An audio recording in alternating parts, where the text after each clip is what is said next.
Welcome to spices of life. और दोस्तों, आज मैं आरजे कोमसी आप सभी के लिए लेकर आई हूँ प्रार्थना पर एक मार्मिक कहानी। हमारे कॉलेज कैंपस के पास करीब 28 साल पहले एक ब्रेकफास्ट पॉइंट था। हम अक्सर वहाँ नाश्ता करने के लिए जाते थे और वहाँ बहुत भीड़ होती थी। मैंने कई बार देखा कि एक व्यक्ति आया और भीड़ का फायदा उठाकर खाना खाकर चुपके से बिना पैसे दिए निकल गया। एक दिन जब वह व्यक्ति वहां खा रहा था तो मैंने चुपके से नाश्ते की दुकान के मालिक को सूचित कर दिया कि वो जल्दी ही उसका फायदा उठाएगा और बिना बिल चुकाए वहां से निकल जाएगा। मेरी बात सुनकर ब्रेकफास्ट पॉइंट का मालिक मुस्कुराने लगा और कहा कि उसे कुछ कहे बिना जाने दो, हम इसके बारे में बाद में बात करेंगे। हमेशा की तरह ये शख्स नाश्ता करने के बाद इधर उधर देखकर भीड़ का फायदा उठाकर चुपचाप खिसक गया। उसके जाने के बाद अब मैंने ब्रेकफास्ट पॉइंट के मालिक से पूछा कि मुझे बताओ कि उसने उस आदमी को क्यों जाने दिया, उसने इस आदमी की हरकत को नजरअंदाज क्यों किया।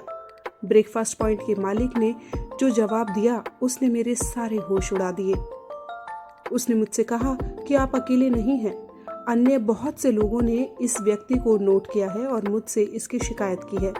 उसने कहा कि ये व्यक्ति दुकान के सामने बैठा रहता है और जब वो देखता है कि दुकान में भीड़ हो गई है तो चुपके से दुकान के अंदर आकर खाना खाकर धीरे से बिना बिल दिए निकल जाता है। मैंने हमेशा उसे नज़रअंदाज किया है और कभी भी उसे रोका नहीं, ना ही कभी उसे पकड़ने की कोशिश की और ना ही कभी उसका अपमान किया, क्योंकि मुझे लगता है कि मेरी दुकान में भीड़ इस शख्स की दुआ की वजह से है। वो मेरी दुकान के सामने बैठकर प्रार्थना करता होगा कि अगर इस दुकान में भीड़ हो जाए तो वो जल्दी से अंदर आए और खाकर चुपके से निकल जाए।